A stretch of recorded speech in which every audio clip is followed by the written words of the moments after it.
उपकरण एवं गुण विशेषण विशिष्टायाम अश्याम शुभदिदो श्री भगवदाज्ञाय भगवत कैंकर्य रूपम श्रीमन्नारायण प्रीत्यर्थम श्री भोग श्रीनिवास समेत श्री पद्मावती दिव्य श्री चरणारविंदयोः राजराष्ट्र अभिवृद्ध्यर्थम लोकक्षेमाभिवृद्ध्यर्थम सर्वेषां महाजनानां क्षेमस्यैरवीरविजयैरारोग्य अष्ट ऐश्वर्याभिवृद्ध्यर्थम धर्मार्थकाममोक्ष चतुर्विधबलपुरुषार्थसिद्ध्यर्थम इष्टकाम्यार्थसिद्ध्यर्थम मनोवाञ्छदा फलपूर्णफलसिद्ध्यर्थम राजद्वारे सर्वकार्यानुकूलसिद्ध्यर्थम श्रीपद्मावती परिपूर्णगणाक्षसिद्ध्यर्थम श्रीपद्मावती दिव्यश्रीचरणारविन्दयोः प्रातःकाल कल्याणोत्सवांग आचार्यमुखेन कारयिष्ये। ಶ್ರೀ ಪದ್ಮಾವತಿಯೈ ನಮಃ. ತಿರುಚಾನೂರು ಕ್ಷೇತ್ರದ ಪದ್ಮಾವತಿ ಅಮ್ಮನವರ ಕಲ್ಯಾಣೋತ್ಸವ ಕಾರ್ಯಕ್ರಮ ಪ್ರಾರಂಭವಾಗಿದೆ. ಶುಭಪ್ರದವಾದ ಈ ಕಲ್ಯಾಣೋತ್ಸವ ಕಾರ್ಯಕ್ರಮದ ಸಂಕಲ್ಪಾದಿಗಳನ್ನು ಭಕ್ತರು ಪಠಿಸಿದ್ದಾರೆ. ತಿಥಿವಾರ ನಕ್ಷತ್ರಾದಿ ಪಂಚಾಂಗ ಸಂಬದ್ಧವಾದಂತಹ ವಿಷಯಗಳನ್ನು ಪಠಿಸಿ ಸಂಕಲ್ಪವನ್ನು ಮಾಡುವುದು ಸಂಕಲ್ಪಕ್ಕೆ ಸಂಬಂಧಪಟ್ಟಂತಹ ಒಂದು ನಿಯಮವಾಗಿದೆ. ಆ ರೀತಿಯಾಗಿ ದೇಶ ಕಾಲಗಳನ್ನು ಸ್ಮರಿಸಿ ಮಾಡುವಂತಹ ಕಾರ್ಯವನ್ನು ನಿರ್ದಿಷ್ಟವಾಗಿ ಸೂಚಿಸಿ ಆ ಕಾರ್ಯವನ್ನು ಮಾಡುವುದಕ್ಕೆ ಬೇಕಾದಂತಹ ಕಾರಣಗಳನ್ನು ಕೂಡ ತಿಳಿಯಪಡಿಸಿ ಈ ಕಾರ್ಯಕ್ರಮವನ್ನು ಮಾಡಲಾಗುತ್ತದೆ. ಅಂದರೆ ಯಾವ ಸ್ಥಾನದಲ್ಲಿ ಯಾವ ಕಾಲದಲ್ಲಿ ಯಾರು ಯಾಕಾಗಿ ಎನ್ನುವಂತಹ ನಿರ್ದಿಷ್ಟವಾದಂತಹ ಸಂಕಲ್ಪದೊಂದಿಗೆ ಮಾಡುವಂತಹ ಕಾರ್ಯಗಳು ಸಾಫಲ್ಯವನ್ನು ಪಡೆಯುತ್ತವೆ. ಎಲ್ಲ ಕಾರ್ಯಗಳ ಯಶಸ್ಸಿನಲ್ಲಿಯೂ ಕೂಡ ಈ ಸೂತ್ರವು ಅತ್ಯಂತ ಉಪಯೋಗಿಯಾಗುತ್ತದೆ ಎನ್ನುವುದನ್ನು ನಾವು ಈ ಸಂದರ್ಭದಲ್ಲಿ ಸ್ಮರಿಸಬಹುದಾಗಿದೆ. ಇದೀಗ ತಾವು ವೀಕ್ಷಿಸುತ್ತಿರುವಂತೆ ಪದ್ಮಾವತಿ ದೇವಿಯು ರಮಣೀಯವಾದಂತಹ ಅಲಂಕಾರಗಳೊಂದಿಗೆ ಶೋಭಿತಳಾಗಿದ್ದಾಳೆ. ವಿಶೇಷವಾದಂತಹ ಕಮಲದ ಮಾಲೆಯಿಂದ ಆ ಪದ್ಮಾವತಿ ಪದ್ಮಗಳಿಂದ ಶೋಭಿತಳಾಗಿದ್ದಾಳೆ. ಸುಮನೋಹರವಾದಂತಹ ಅಲಂಕಾರವನ್ನು ಮಾಡಿದ್ದಾರೆ. ಶಿಖೆಯ ಮೇಲೆ ನವಿಲಿನ ಗರಿಯನ್ನು ಇರಿಸಿ ಇನ್ನಷ್ಟು ಆ ಸೌಂದರ್ಯವನ್ನು ಹೆಚ್ಚಿಸಿದ್ದಾರೆ. ಈ ಶುಭ ಸಂದರ್ಭದಲ್ಲಿ ಕಲಶಾರಾಧನಾದಿ ವಿಧಿಗಳನ್ನು ಪ್ರಾರಂಭಿಸುತ್ತಿದ್ದಾರೆ. ಕಲಶಾರಾಧನಾ ಪ್ರಕ್ರಿಯೆ ಇದೀಗ ಪ್ರಾರಂಭವಾಗುತ್ತಿರುವುದನ್ನು ತಾವು ಗಮನಿಸಬಹುದು. ಶುಭಕರವಾದಂತಹ ಈ ಕಲ್ಯಾಣೋತ್ಸವ ಕಾರ್ಯಕ್ರಮದಲ್ಲಿ ಕಲಶಾರಾಧನೆ ಮೊದಲನೆಯ ಕಲ್ಯಾಣೋತ್ಸವದ ಪ್ರಾರಂಭವಾಗಿ ಕಂಡುಬರುತ್ತಿದೆ. ಸಮಸ್ತ ಶುಭಕರವಾದಂತಹ ನದಿ ನದಗಳ ಜಲವನ್ನು ಆವಾಹಿಸಿ ಪೂಜಿಸಿ ಸಂಪ್ರೋಕ್ಷಣಾದಿಗಳನ್ನು ಕೈಗೊಳ್ಳುವುದರ ಮೂಲಕ ಎಲ್ಲ ವಿಧವಾದಂತಹ ಅರಿಷ್ಟ ನಿವಾರಣೆಗಳನ್ನು ಮೊದಲು ಕಲ್ಯಾಣೋತ್ಸವದಲ್ಲಿ ಮಾಡಲಾಗುತ್ತದೆ. ಕಲ್ಯಾಣಾದ್ಭುತ ಗಾತ್ರನಾದಂತಹ ಶ್ರೀ ಶ್ರೀನಿವಾಸನು ತನ್ನ ವಿಶೇಷವಾದಂತಹ ವೈಭವದೊಂದಿಗೆ ವಿರಾಜಮಾನನಾಗಿದ್ದಾನೆ. ಅದೇ ರೀತಿಯಲ್ಲಿ ಜಗನ್ಮಾತೆಯಾದಂತಹ ಪದ್ಮಾವತಿ ಅಮ್ಮನವರು ಕೂಡ ತಮ್ಮ ವಿಶೇಷವಾದಂತಹ ವೈಭವಗಳೊಂದಿಗೆ ವಿರಾಜಮಾನರಾಗಿದ್ದಾರೆ. ಶುಭಕರವಾದಂತಹ ಈ ಕಲ್ಯಾಣೋತ್ಸವ ಕಾರ್ಯಕ್ರಮವನ್ನು ಈ ಸಂದರ್ಭದಲ್ಲಿ ವೀಕ್ಷಿಸುತ್ತಿದ್ದೇವೆ. ಜಗದಧಿನಾಯಕನಾದಂತಹ ಪರಮಾತ್ಮನು ಸಮಸ್ತ ಲೋಕಕ್ಕೆ ಶುಭವನ್ನು ಉಂಟು ಮಾಡಲಿ, ಅಶುಭವನ್ನು ಹೋಗಲಾಡಿಸಲಿ, ಅರಿಷ್ಟಗಳನ್ನು ನಿವಾರಿಸಲಿ, ಕಷ್ಟಗಳನ್ನು ದೂರಗೊಳಿಸಲಿ ಎಂದು ಪ್ರಾರ್ಥನೆಯನ್ನು ಮಾಡುತ್ತಾ ಈ ಕಲ್ಯಾಣೋತ್ಸವ ಕಾರ್ಯಕ್ರಮದ ಎಲ್ಲ ವಿಧಿವಿಧಾನಗಳನ್ನು ವೀಕ್ಷಿಸೋಣ. ಇದೇ ಸಂದರ್ಭದಲ್ಲಿ ಇಂತಹ ಮಂಗಳಮಯವಾದಂತಹ ವಾತಾವರಣವನ್ನು ಇನ್ನಷ್ಟು ಶುಭಪ್ರದವಾಗಿ ಮಾಡುವುದಕ್ಕೆ ಮಂಗಳ ಧ್ವನಿಗಳನ್ನು ಮೊಳಗಿಸಲಾಗುತ್ತದೆ. ಶಂಖ, ಗಂಟೆ, ಅದೇ ರೀತಿಯಲ್ಲಿ ಮಂಗಳವಾದ್ಯಗಳೆಲ್ಲವೂ ಕೂಡ ನಾವು ಮಾಡುವಂತಹ ಕಾರ್ಯವನ್ನು ಇನ್ನಷ್ಟು ಶುಭಪ್ರದವಾಗಿ ದೈವೀ ಶಕ್ತಿಯಿಂದ ತುಂಬುವಂತೆ ಮಾಡಲಾಗುತ್ತದೆ. ಆಗಮಾರ್ಥಂತು ದೇವಾನಾಂ ಗಮನಾಯ ಚ ರಕ್ಷಸಾಂ ಆದೌ ಘಂಟಾರವಂ ನಿತ್ಯಂ ಎಂದು ಘಂಟಾರಾವದ ಮಹತ್ವವನ್ನು ಹೇಳಲಾಗಿದೆ. ಘಂಟೆಯಿಂದ ಬರುವಂತಹ ನಾದವು ದುಷ್ಟ ಶಕ್ತಿಗಳನ್ನು ದೂರಗೊಳಿಸುತ್ತದೆ, ಅನುಕೂಲಕರವಾದಂತಹ ಶಕ್ತಿಗಳನ್ನು ಬೆಳೆಸುತ್ತದೆ. ಆದ್ದರಿಂದ ದುಷ್ಟಶಕ್ತಿಯ ನಿವಾರಣೆಗಾಗಿ ಮಾಡುವಂತಹ ಎಲ್ಲ ಪ್ರಯತ್ನಗಳು ಕೂಡ ಪ್ರಾರಂಭ ದಶೆಯಲ್ಲಿ ಮಾಡಲಾಗುತ್ತದೆ. ಆನಂತರ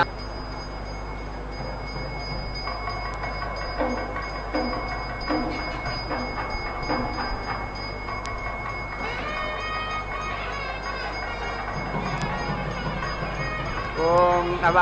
ಯಶೋ ಅಣ್ಯತೋ ವೈಶ್ವಾನರಸ್ವರ್ಗಾಯ ಲೋಕಾಯ ಪ್ರಾಭವದೋ ಹವ ಯಶ ಆದದಾಸೇತ್ತೇ ದೇವ ವೈಶ್ವಾನರಂ ಮರ್ಯೌಹಾನ್ ಸ್ವರ್ಗಸ್ಯ ಲೋಕಸ್ಯ ಪ್ರಭೋತ್ಯಾವೋ ವಾ ಏತೇನ ಪ್ರಜಾಪತಿಮಯಾ ಜಯಂತೆ ಶ್ವಾಧ್ನೋದಧಿಧರ್ನೋದಿ ಹವ್ಯಾಋತ್ವಿಷ್ಠ್ಯದೇವಂ ವಿದ್ವಾನ್ ವಾಗಸಾಯೇನ ಯಜತೆ सरसमहवसन्ताय प्रागच्छत्यवं ग्रीष्मायौषधेर्वर्षाभ्यो व्रीहीन् शरदे माषजलो हेमन्ति शिशिराभ्यां तेनेन्द्रं प्रजापतिरयाजयत्ततो वा इन्द्रो भवत्यस्मादाहुरानुजा वरस्य यज्ञगिति सख्येतेनाग्रे यजतैषः वै गुणमभवति यस्सत्ते प्रतिगृह्णाति पुरुषगुणपमस्य गुणपं गौर्वा अन्नञ्जेन पात्रेणां नम्यभ्रतीयत्तन्न निर्णेनि जति ततो हिमलं जागतजेक एव यजैको हि प्रजापतिरात्रो द्वादशरात्रिर्दीक्षितस्य द्वादशमासाः संवत्सरः संवत्सरः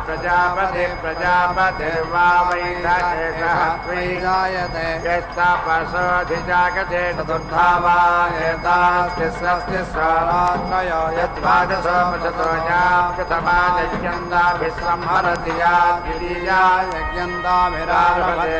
तृतीया पात्राणिताभिर्निम्ने निक्षेया चतुर्थीरपिताभिरात्मानमन्तरतः सुन्नते यो वा अस्या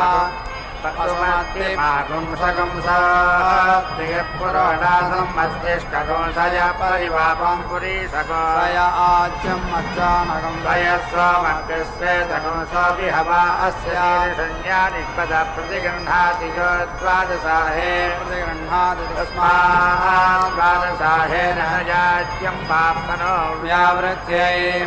एकस्मै स्वाहा द्वाभ्यां स्वाहा त्रिभ्यः स्वाहा चतुर्भ्यः स्वाहा पञ्चभ्यः स्वाहा षड्भ्यः स्वाहा सप्तभ्यः स्वाहा अष्टाभ्यः स्वाहा नवभ्यः स्वाहा दशभ्यः स्वाहैकादशभ्यः स्वाहा द्वादशभ्यः स्वाहा त्रयोदशभ्यः स्वाहा चतुर्दशभ्यः स्वाहा पञ्चदशभ्यः स्वाहा षोडशभ्यः स्वाहा सप्तदशभ्यः स्वाहा अष्टादशभ्यः स्वाहैकान्नविंशत्यै स्वाहा नवविंशत्यै स्वाहैकान्नचत्वारिंशते स्वाहा नवचत्वारिंशते स्वाहैकान्नषष्ट्यै स्वाहा नवषष्ट्यै स्वाहैकान्नाशीत्यै स्वाहा नवाशीत्यै स्वाहैकान्नशताय स्वाहा शताय स्वाहा द्वाभ्यागं शताभ्याग स्वाहा सर्वस्मै स्वाहा एकस्मै स्वाहा त्रिभ्यः स्वाहा पञ्चभ्यः स्वाहा सप्तभ्यः स्वाहा नवभ्यः स्वाहैकादशभ्यः स्वाहा त्रयोदशभ्यः स्वाहा पञ्चदशभ्यः स्वाहा सप्तदशभ्यः स्वाहैकान्नविंशत्यै स्वाहा नवविंशत्यै स्वाहैकान्नचत्वारिंशते स्वाहा नवचत्वारिंशते स्वाहैकान्नषष्ट्यै स्वाहा नवषष्ट्यै स्वाहैकान्नाशीत्यै स्वाहा नवाशीत्यै स्वाहैकान्नशताय स्वाहा शताय स्वाहा सर्वस्मै स्वाहा स्वाभ्याग स्वाहा चतुर्भ्यः स्वाहा षड्भ्यः स्वाहा द्वाभ्यः स्वाहा दशभ्यः स्वाहा द्वादशभ्यः स्वाहा चतुर्दशभ्यः स्वाहा षोडशभ्यः स्वाहा अष्टादशभ्यः स्वाहैकाविंशत्यै स्वाहा नवत्यै स्वाहा शताय स्वाहा सर्वस्मै स्वाहा तेभ्यः स्वाहा पञ्चभ्यः स्वाहा सप्तभ्यः स्वाहा नवभ्यः स्वाहैकादशभ्यः स्वाहा त्रयोदशभ्यः स्वाहा पञ्चदशभ्यः स्वाहा सप्तदशभ्यः स्वाहैकान्नविंशत्यै स्वाहा नवविंशत्यै स्वाहैकान्नचत्वारिंशते स्वाहा नवचत्वारिंशते स्वाहैकान्नषष्ट्यै स्वाहा नवषष्ट्यै स्वाहैकान्नाशीत्यै स्वाहा नवाशीत्यै स्वाहैकान्नशताय स्वाहा शताय स्वाहा सर्वस्मै स्वाहा चतुर्भ्यः स्वाहा अष्टाभ्यः स्वाहा द्वादशभ्यः स्वाहा षोडशभ्यः स्वाहा विंशत्यै स्वाहा षण्णवत्यै स्वाहा शताय स्वाहा सर्वस्मै स्वाहा पञ्चभ्यः स्वाहा दशभ्यः स्वाहा पञ्चदशभ्यः स्वाहा विंशत्यै स्वाहा पञ्चनवत्यै स्वाहा शताय स्वाहा सर्वस्मै स्वाहा दशभ्यः स्वाहा विंशत्यै स्वाहा त्रिंशते स्वाहा चत्वारिंशते स्वाहा पञ्चाशते स्वाहा षष्ट्यै स्वाहा सप्तत्यै स्वाहा शीत्यै स्वाहा नवत्यै स्वाहा शताय स्वाहा सर्वस्मै स्वाहा विंशत्यै स्वाहा चत्वारिंशते स्वाहा षष्ट्यै स्वाहा शीत्यै स्वाहा शताय स्वाहा सर्वस्मै स्वाहा पञ्चाशते स्वाहा स्वाहा द्वाभ्यागं शताभ्याग स्वाहा त्रिभ्यः शतेभ्यः स्वाहा चतुर्भ्यः शतेभ्यः स्वाहा पञ्चभ्यः शतेभ्यः स्वाहा षट्भ्यः शतेभ्यः स्वाहा सप्तभ्यः शतेभ्यः स्वाहा अष्टाभ्यः शतेभ्यः स्वाहा नवभ्यः शतेभ्यः स्वाहा सहस्राय स्वाहा सर्वस्मै स्वाहा सदाय स्वाहा सहस्राय स्वाहा युताय स्वाहा नियुताय स्वाहा प्रयुताय स्वाहा अद्भुताय स्वाहा अत्यद्भुताय स्वाहा सुभद्राय स्वाहा मध्याय स्वाहा अन्ताय स्वाहा परार्थाय स्वाहोदे स्वाहा व्यक्ते स्वाहोदे सदे स्वाहोदे स्वाहोदिताय स्वाहा सुभद्राय स्वाहा लोकाय स्वाहा सर्वस्मै स्वाहा स्वजमं वा एतेन यन्ति यद्दशममः पापावहीयं वा एतेन भवन्ति यद्दशममहर्यो वै प्रजवै यतानुपथेन प्रतिपच्यते यस्थानुगमहन्ति यो द्वेषण्ये च सहीगते स यो वै दशमेहन्न विवाक्य उपहन्यते सहीगते तस्मै य उपहतायोजाहतमेवान्वादभ्यतवस्तुते स यो व्याहतहीयते तस्मात् तदमेहन्न विवाक्य उपहताय न व्योच्यमथो खल्वाहुर्यज्ञस्य वै वृद्धेन देवास्तु स्वर्गं लोकमायन यज्ञस्य विरुद्धेनासुरान् पराभावयन्निति यत्खलु वै यज्ञस्य समृद्धं तद्यजमानस्य यद्विरुद्धं तद्भ्रातृयस्य स यो वै तदमेहन्न विवाक्य उपहन्यते स एवातिरेजयति ते ये वाक्यादृशीगवस्युस्ते विप्रो यर्यदि तत्र न विन्देयुरन्तः सदसाद्युच्यं कचिदत्तन विन्देयुर्ग्रवदिनां युच्यं तद्युच्यमेवाथवा एतत्सत्पराज्ञया ऋग्भिस्तुवन्ति यं वै तत्पतो राज्ञे गत्वास्यां किञ्चार्चन्ति यदानुशस्ते नेयकं सत्पराज्ञीते यदेव किञ्च वाचानुचर्यदताध्यर्चितारस्तदुभयमाप्त्वा तिष्ठा मे दिदाभिर्मनसा स्तुवतेन वा इमामश्वरथो नाश्वतरेण सद्य पर्याप्तुमर्हति मनो वा इमागं सद्य पर्याप्तुमर्हति मनः परिभवितमथ ब्रह्मपदं च परिमिता वारि च परिमितानि सामानि परिमितानि यजोगस्य धैर्यसेवान्तो नास्ति यद्ब्रह्म तत्प्रतिगृणत आचक्षेत सप्रतिकरः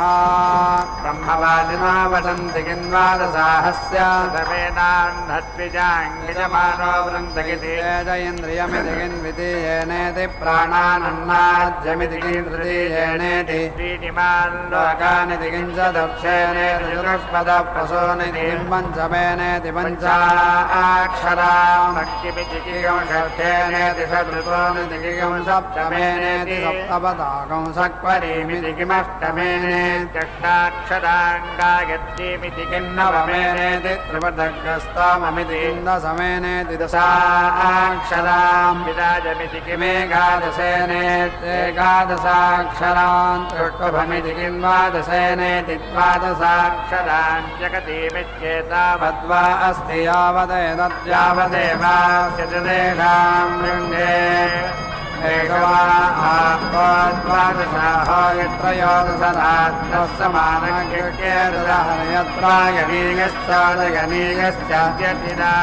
भवति त्रय इमे लोका येषां लोकानामाप्तये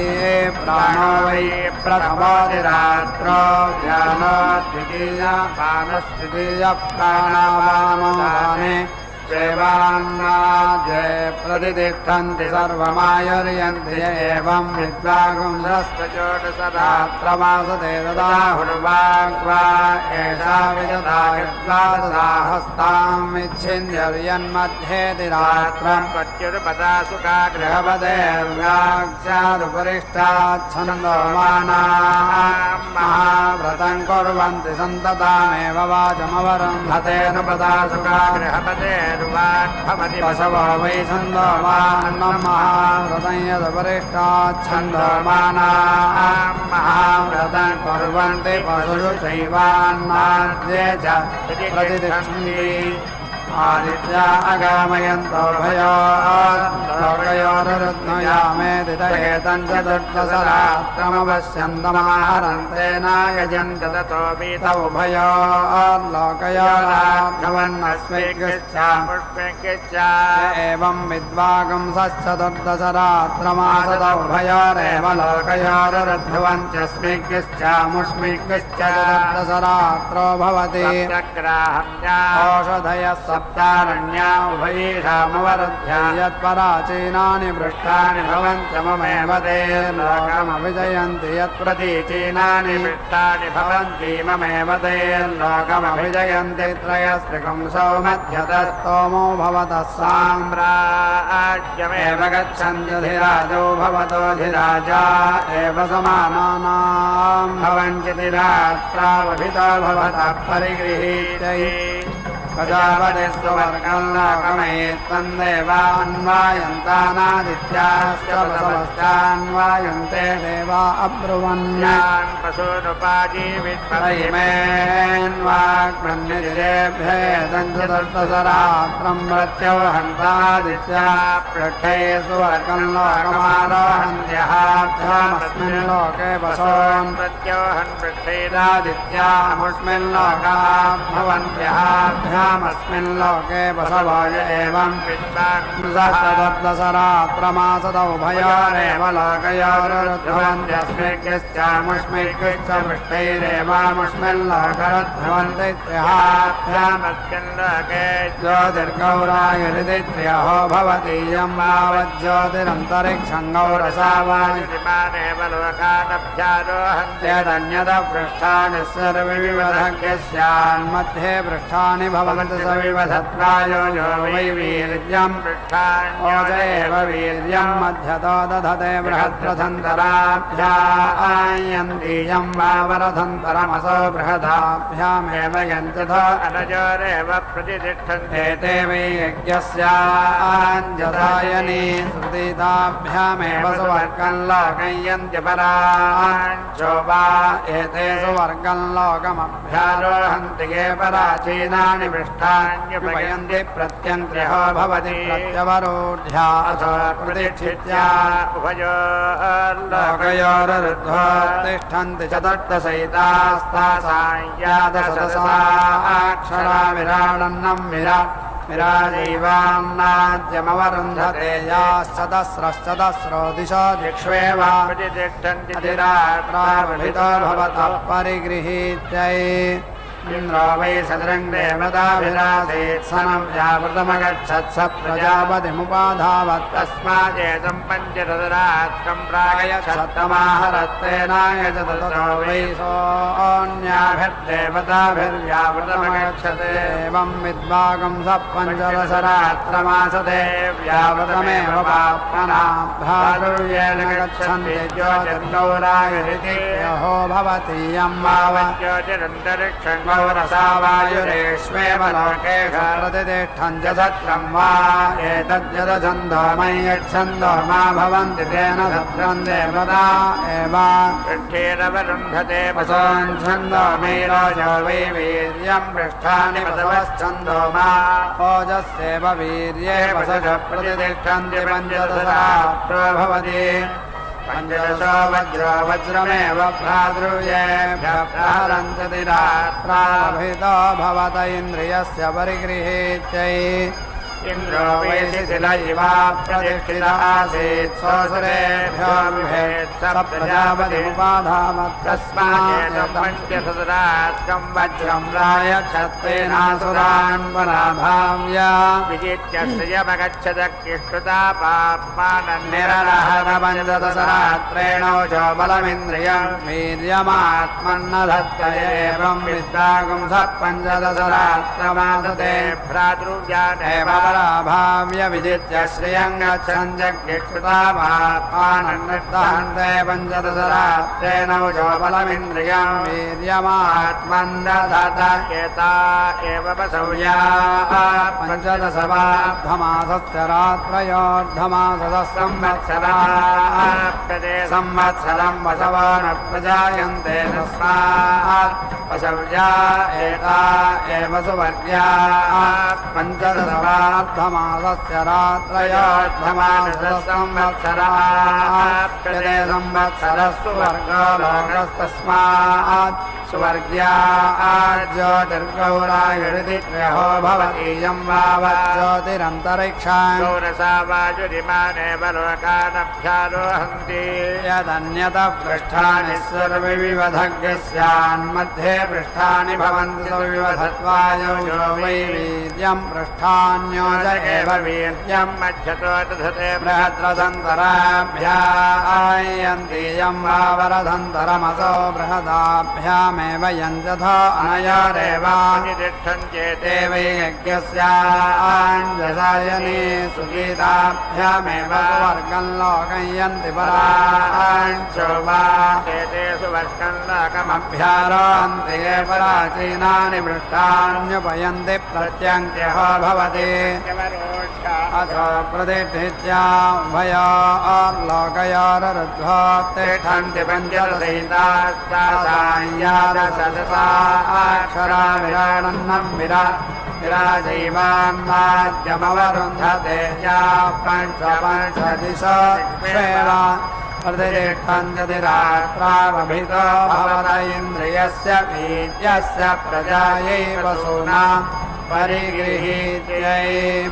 प्रजापतिरगामयदान्नादस्यामिति सेतकं सप्तदशरात्रमपश्यत्तमाहरत्तेनाय च ददतो वै सोन्नादो भवत्येवं विद्वागं स सप्तदशरात्रमासतेन्नादा एव भवन्ति पञ्चाहो भवति पञ्चवार्धवः संवत्सर ऋतुष्वेव संवत्सरे प्रतिष्ठन् यथा पञ्चाक्षता पञ्चपाङ्गो यज्ञमेवावरुन्धते सत्रं वा एतद्यदछन्दो मय्यच्छन्दो वा भवन्ति तेन सत्रं देवता एव पृष्ठैरवरुन्धते वसोऽच्छन्दो मयिरोजो वै वीर्यं पृष्ठानि वसवश्छन्दो वा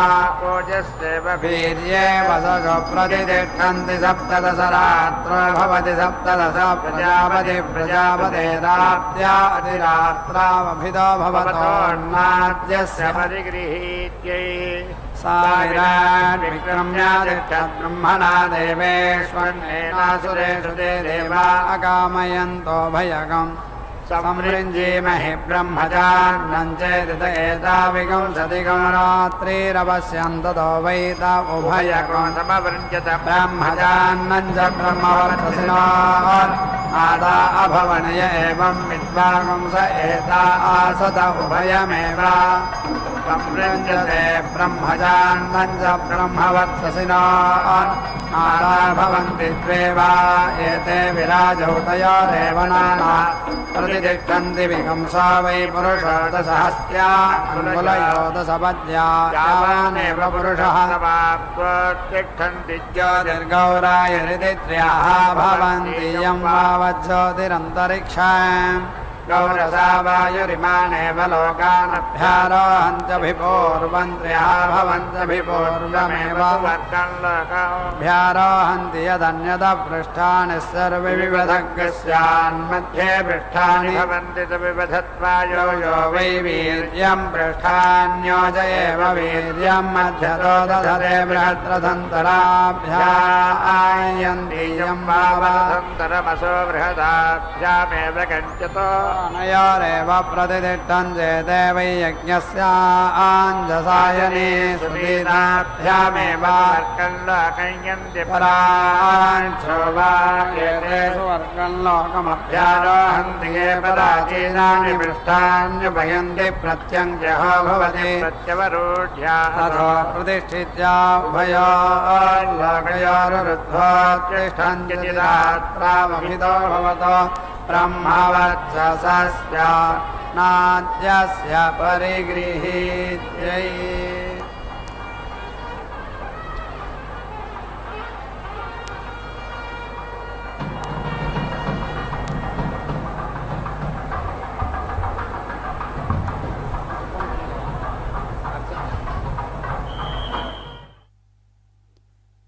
ಪದ್ಮಾವತಿ ಅಮ್ಮನವರ ಕಲ್ಯಾಣೋತ್ಸವ ಕಾರ್ಯಕ್ರಮಕ್ಕೆ ಸಂಬಂಧಪಟ್ಟಂತೆ ಕನ್ಯಾದಾನದ ಪ್ರಕ್ರಿಯೆಗಳನ್ನು ವೀಕ್ಷಿಸುತ್ತಿದ್ದೀರಿ.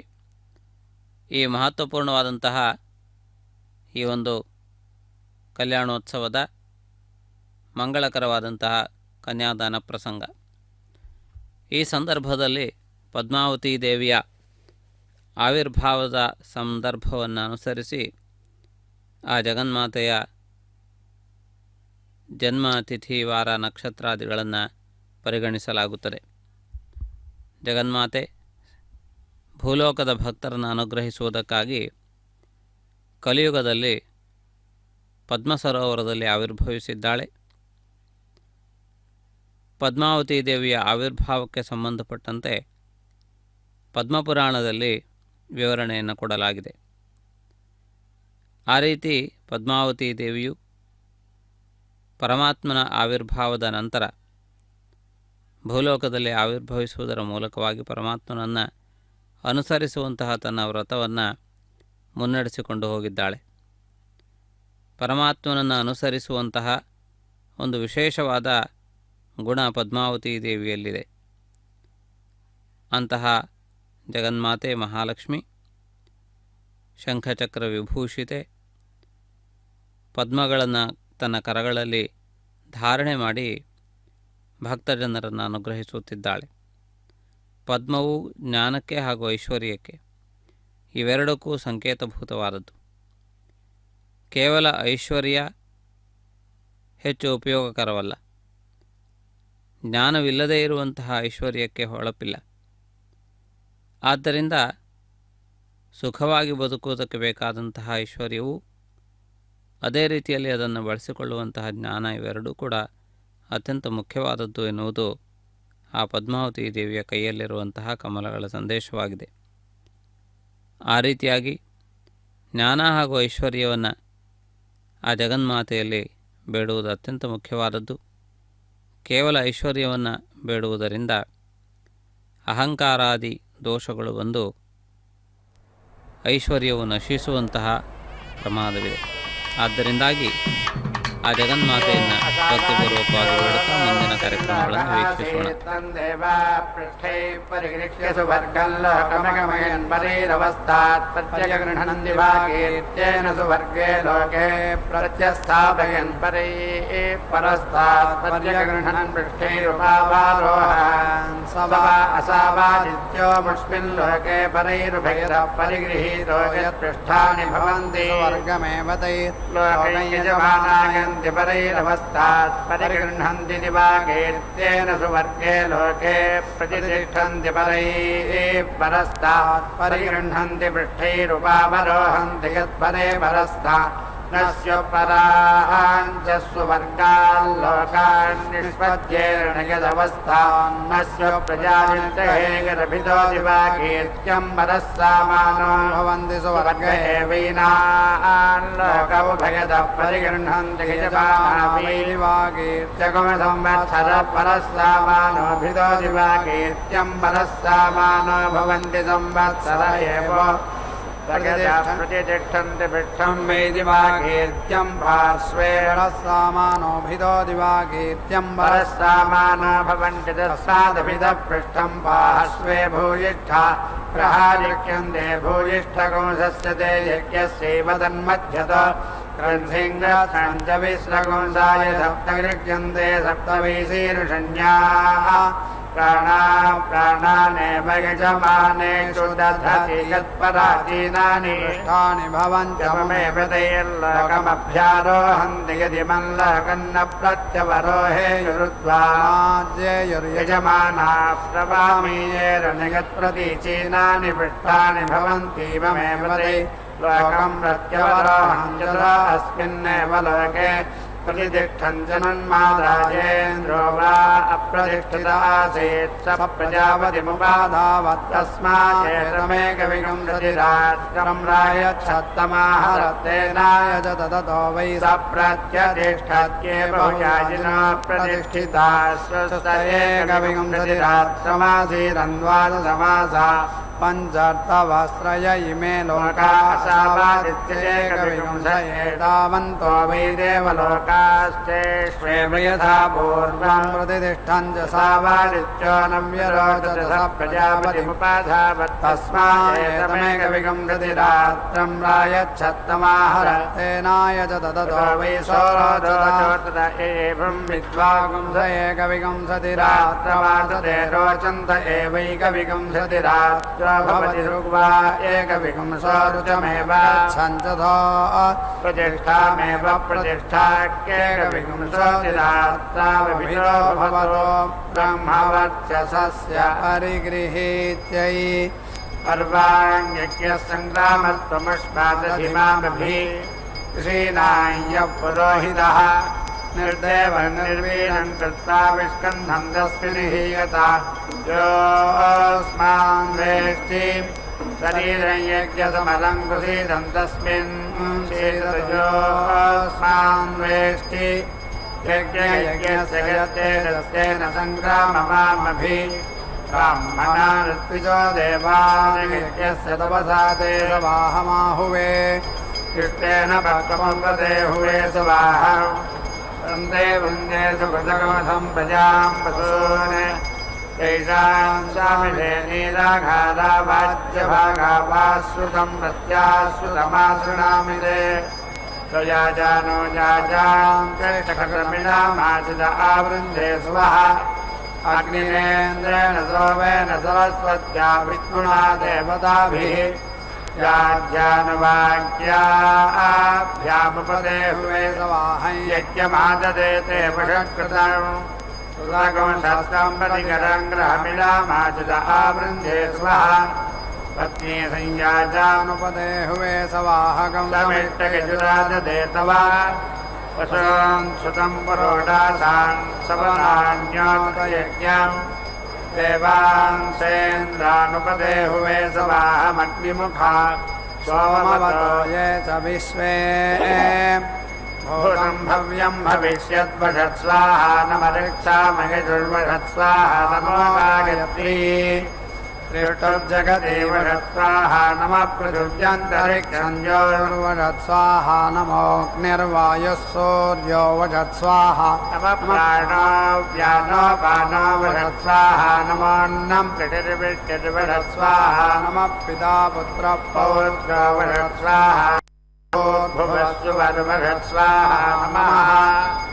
आमेरः भवन्ता प्रजामहामायज्ञामिषतुर्वीत्यावान् आपो देवीर्यज्ञयामा विसन्तु सहस्रस्य मा भूमा मा प्रहासीत् आमे ग्रह भवत्वा पुरो रुक्षुदसत्त्वे मा विशताकं समीची आदित्या रुद्रा वसवो मे सदस्या सहस्रस्य मा भूमा मा प्रहासीत्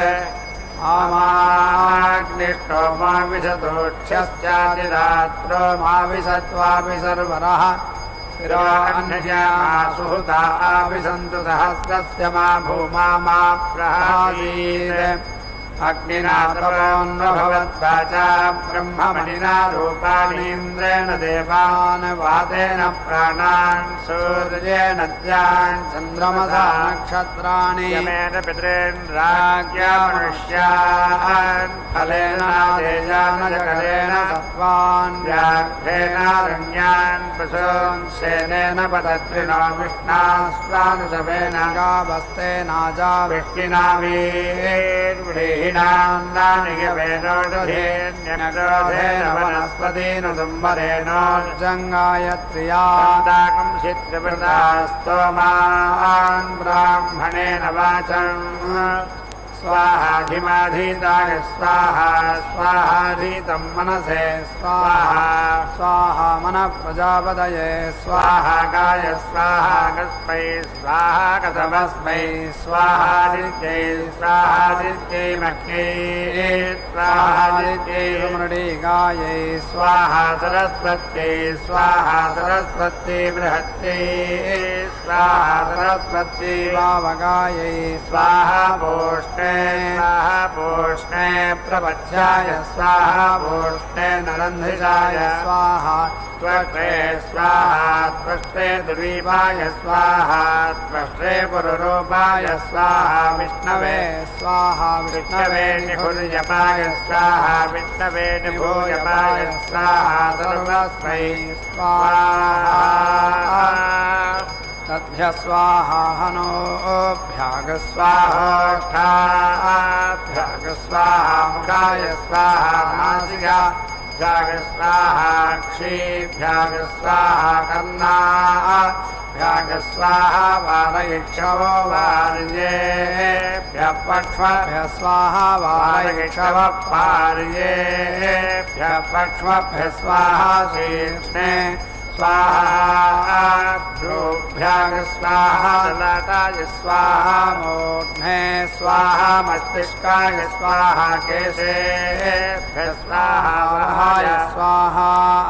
ग्रीवाभ्यः स्वाहा स्कन्धेभ्यः स्वाहा कीकसाभ्यः स्वाहा वृष्टिभ्यः स्वाहा वाजस्याय स्वाहा पार्श्वाभ्याग स्वाहा गुंसाभ्याग स्वाहा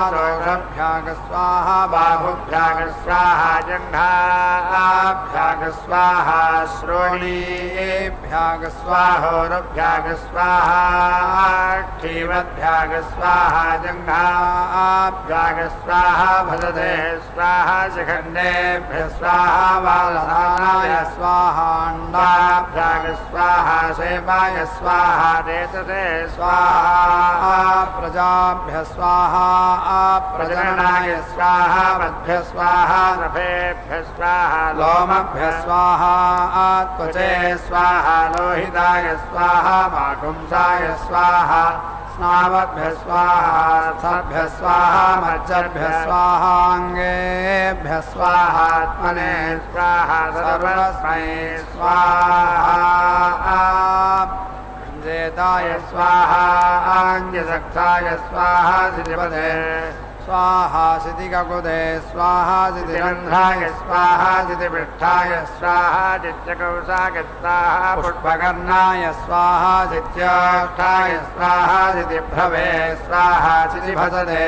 स्वाहा श्वेतानुकाशाय स्वाहाञ्जये स्वाहा ललामाय स्वाहा सितज्ञवे स्वाहा कृष्णैताय स्वाहा रोहितैताय स्वाहा रुणैताय स्वाहेदृशाय स्वाहा कीदृशाय स्वाहा दादृशाय स्वाहा सदृशाय स्वाहा विसदृशाय स्वाहा सुसदृशाय स्वाहा रूपाय स्वाहा सर्वस्मै स्वाहा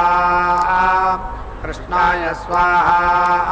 श्वेताय स्वाहा विसंगाय स्वाहा सारंगाय स्वाहा रुणाय स्वाहा रुणाय स्वाहा बभ्रवे स्वाहा नकुलाय स्वाहा रोहिताय स्वाहा शोणाय स्वाहा श्यावाय स्वाहा श्यावाय स्वाहा पागलाय स्वाहा सुरूपाय स्वाहा अनुरूपाय स्वाहा विरूपाय स्वाहा सरूपाय स्वाहा प्रतिरूपाय स्वाहा सबलाय स्वाहा कमलाय स्वाहा पृष्ठदे स्वाहा पृष्ठसक्षाय स्वाहा सर्वस्मै स्वाहा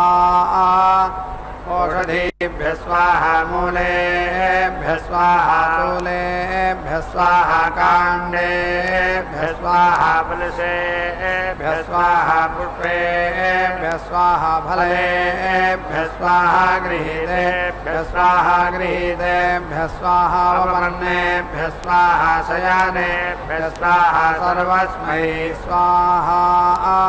परस्परेभ्यः स्वाहा मूलेभ्यः स्वाहा तूलेभ्यः स्वाहा स्कन्धोभ्यः स्वाहा शाखाभ्यः स्वाहा वर्णेभ्यः स्वाहा पुष्पेभ्यः स्वाहा फलेभ्यः स्वाहा गृहीतेभ्यः स्वाहा गृहीतेभ्यः स्वाहा वपन्नेभ्यः स्वाहा शयानेभ्यः स्वाहा शिष्टाय स्वाहा विशिष्टाय स्वाहा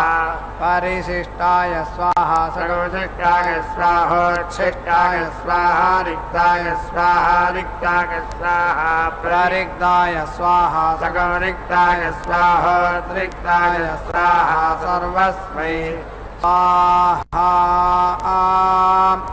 बृहस्पतिरकामयत शृण्मे देवानधीरं गच्छेयं पुरोधामिति सकेतं चतुर्विकं सतिरात्रमवश्यत्तमाहरतेनाय च ततो वै तस्मै सद्देवा अदधता गच्छत्पुरोधाङ्गिजेवं विद्वागं सश्चतुर्विकं सतिरात्रमासते सदेभ्यो मनुष्यादधते गच्छन्ति पुरोधां ज्योतिर्गौरागरित्याह भवन्तीयं वावज्योतिरन्तरिक्ष दोदशा वायुरिमानेव लोकानभ्यारोहन्त्यभिपूर्वन्त्रिहा भवन्त्यभिपूर्वमेव सुवर्कल्लाकमभ्यारोहन्त्य सत्रं वा एतद्यदछन्दो मय्यच्छन्दो मा भवन्ति सत्रं देवता एव विष्णैरवरुन्धते छन्दो मेदोजोमि. ಪದ್ಮಾವತಿ ಅಮ್ಮನವರ ಕಲ್ಯಾಣೋತ್ಸವ ಕಾರ್ಯಕ್ರಮದ ಮುಖ್ಯವಾದಂತಹ ಮಾಂಗಲ್ಯ ಪೂಜಾ ವಿಧಿ ಹಾಗೂ ಮಾಂಗಲ್ಯ ಧಾರಣೆ ಎನ್ನುವಂತಹ ಪ್ರಕ್ರಿಯೆಯನ್ನು ವೀಕ್ಷಿಸುವುದಕ್ಕೆ ಸನ್ನದ್ಧರಾಗಿದ್ದೀರಿ. ಕಲ್ಯಾಣೋತ್ಸವದ ಈ ಶುಭಕರವಾದಂತಹ ವೇಳೆಯಲ್ಲಿ ಪರಮಾತ್ಮನು ವಿವಿಧ ಅವತಾರಗಳಲ್ಲಿ ಕಲ್ಯಾಣ ಲೀಲೆಯನ್ನು ತಿಳಿಯಪಡಿಸಿದ್ದಾನೆ. ಆ ಕಲ್ಯಾಣ ಲೀಲೆಯಲ್ಲಿ ಪರಮಾತ್ಮ ಲಕ್ಷ್ಮೀ ಸಹಿತನಾಗಿ ಆವಿರ್ಭವಿಸಿದಂತಹ ಸಂದರ್ಭಗಳು ಕೆಲವು ಸಂದರ್ಭಗಳಲ್ಲಿ ಆ ಪರಮಾತ್ಮನ ಜೊತೆಗೆ ಮಹಾಲಕ್ಷ್ಮಿಯ ಆಗಮನದ ಅನಿವಾರ್ಯತೆ ಇಲ್ಲದೇ ಇರುವುದರಿಂದಾಗಿ ಕೇವಲ ಪರಮಾತ್ಮನು ಗೋಚರನಾಗಿದ್ದಾನೆ. ನರಸಿಂಹಾವತಾರದ ಸಂದರ್ಭದಲ್ಲಿ ಪರಮಾತ್ಮನು ತನ್ನ ಅವತಾರ ಪ್ರಯೋಜನವನ್ನು ಸಾಧಿಸುವಂತಹ ಸಂದರ್ಭದಲ್ಲಿ ಪ್ರಹ್ಲಾದನನ್ನು ಅನುಗ್ರಹಿಸುತ್ತಾ ಹಿರಣ್ಯಕಶಿಪುವನ್ನು ಸಂಹರಿಸಿ ಇಬ್ಬರ ಸಂಕಲ್ಪಗಳನ್ನು ಕೂಡ ನೆರವೇರಿಸಿದ್ದಾನೆ. ಆ ಸಂದರ್ಭದಲ್ಲಿ ಮಹಾಲಕ್ಷ್ಮಿಯ ಅನಿವಾರ್ಯತೆಯಲ್ಲಿ ಕಂಡುಬರುವುದಿಲ್ಲ. ಆದ್ದರಿಂದ ಮಹಾಲಕ್ಷ್ಮಿಯಲ್ಲಿ ಅವತರಿಸಿದಂತೆ ಆ ಕಥೆಯಲ್ಲಿ ನಮಗೆ ಕಂಡುಬರುವುದಿಲ್ಲ. ಆ ವಿಧವಾಗಿ ಈ ಮಹತ್ವಪೂರ್ಣವಾದಂತಹ ಸಂದರ್ಭಗಳಲ್ಲಿ ಪರಮಾತ್ಮನು ಆಯಾ ಸಂದರ್ಭಗಳನ್ನು ಅನುಸರಿಸಿ ಸತಿ ಸಹಿತನಾಗಿ ಆವಿರ್ಭವಿಸಿದ್ದನ್ನು ನಾವು ನೋಡುತ್ತೇವೆ. ಆದರೆ ಉಪಾಸನೆಯ ದೃಷ್ಟಿಯಿಂದ ನರಸಿಂಹಾವತಾರದ ಸಂದರ್ಭವನ್ನು ಕೂಡ ಸೇರಿಸಿಕೊಂಡು ಲಕ್ಷ್ಮೀ ನರಸಿಂಹಾರಾಧನಾ ವಿಧಿಯನ್ನು ನಾವು ಲೋಕದಲ್ಲಿ ವೀಕ್ಷಿಸುತ್ತೇವೆ. ಕೇವಲ ಪರಮಾತ್ಮನನ್ನು ಆರಾಧಿಸುವಂತಹ ಸಂಪ್ರದಾಯ ಆಸ್ತಿಕರಲ್ಲಿ ಇಲ್ಲ. ಆದ್ದರಿಂದಾಗಿ ಶಕ್ತಿ ಸಹಿತನಾಗಿರುವಂತಹ ಪರಮಾತ್ಮನ ಆರಾಧನೆಗೆ ಹೆಚ್ಚು ಪ್ರಾಧಾನ್ಯತೆಯನ್ನು ನೀಡಿರುವುದರಿಂದ ಲಕ್ಷ್ಮೀ ಸಹಿತನಾಗಿರುವಂತಹ ಪರಮಾತ್ಮನನ್ನು ಆರಾಧಿಸಿದಂತಹ ಸಂದರ್ಭಗಳನ್ನು ನಾವು ನೋಡುತ್ತೇವೆ. ಆದ್ದರಿಂದ ಯಾವ ಅವತಾರದಲ್ಲಿ ಪರಮಾತ್ಮನು ಲಕ್ಷ್ಮೀ ಸಹಿತನಾಗಿ ಇಲ್ಲದೇ ಇದ್ದರೂ ಆ ಎಲ್ಲ ಸಂದರ್ಭಗಳಲ್ಲಿಯೂ ಕೂಡ ಲಕ್ಷ್ಮೀ ಸಹಿತನಾದಂತಹ ಪರಮಾತ್ಮನನ್ನು ಆರಾಧಿಸುವಂತಹ ಪದ್ಧತಿ ಇದೆ. ಇದೀಗ ಮಾಂಗಲ್ಯ ಧಾರಣೆ ಸಮೀಪಿಸುತ್ತಿದೆ, ವೀಕ್ಷಿಸೋಣ.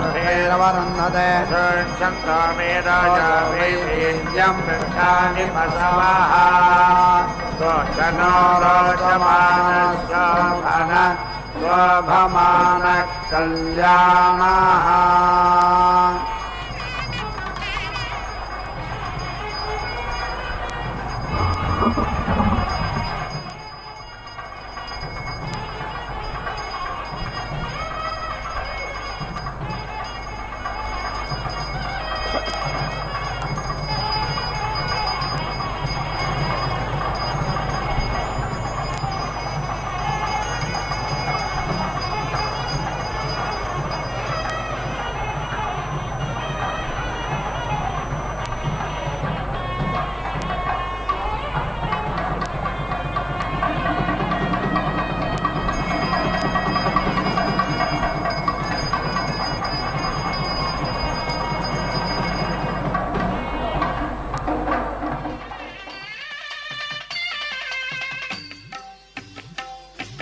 నెలమూడు శోభనాలు నీకు నతనికి తగును,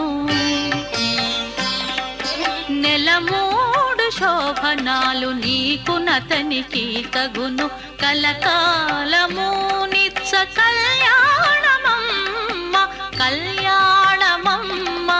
కళ్యాణమమ్మ.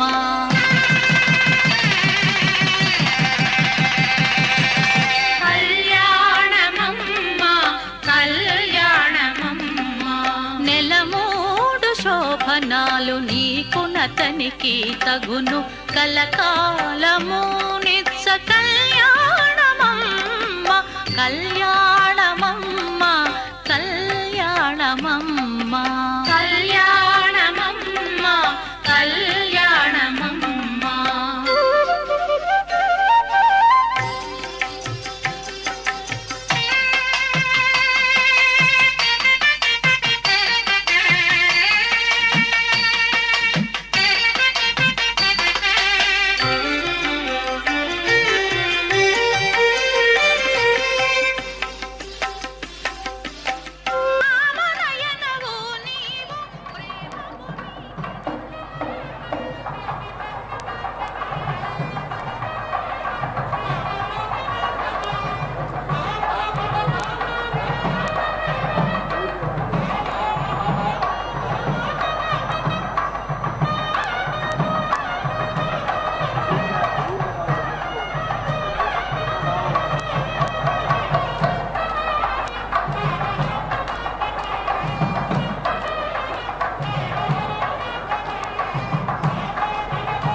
वीर्ये पशुषु प्रतिष्ठन्ति त्रयत्रयस्त्रिपुंसा अवस्थाद्भवन्ति त्रयस्त्रयस्त्रिपुंसा परस्तान्मध्ये पृष्ठान्युरो वै त्रयस्त्रिपुंसा आत्मा पृष्ठान्यात्मन एव तद्यजमानाः सर्वनक्यन्तेनात्ति बृहत्सन्दराभ्यायन्धीयं वावरसन्तरमसो बृहदाभ्यामेव यञ्जथा अनजरेव प्रतिदिक्षन्ते देवी यज्ञस्याञ्जसायने सुदीताभ्यामेव सुवर्गं लोकयन्ति पराञ्जो वा एते सुवर्गं लोकमभ्यारोहन्ति ये पराचीनानि पृष्ठान्युपगिन्त्य प्रत्यक्षणो भवति प्रत्यवरोढ्या अथो प्रतिष्ठित्या उभयोर्तिष्ठन्ति त्रिवृतमुपयन्ति स्तोमानागो सम्पत्तिः प्रभवाय ज्योतिरक्षिष्टो वा भवत्ययं वावसक्षयोऽस्मादेवतेन क्षयान्नयन्ति चतुर्विंशतिराभवति चतुर्विंशतिरर्धमासा संवत्सरः संवत्सरः सुवर्गो लोकः संवत्सर एव सुवर्गे लोके प्रतिष्ठन् चतुर्विंशत्यक्षरा गायत्री गायत्री ब्रह्मवर्चसङ्गायत्र्यैव ब्रह्मवर्चसमवरुन्धतेति रात्रावभितो भवतो ब्रह्मवर्चसस्य परिगृहीत्यै पूर्णाहुतिमुत्तमाञ्जुहोति सर्वं वै पूर्णाहुतिः सर्वमेवाप्नोति अथो इयं वै पूर्णाहुतिः अस्यामेव प्रतिष्ठति नारायणाय विद्महे वासुदेवाय धीमहि तन्नो विष्णुर्प्रचोदयात् स्वाहा महादेव्यै च विद्महे विष्णुपत्न्यै च धीमहि तन्नो लक्ष्मी प्रचोदयात् स्वाहा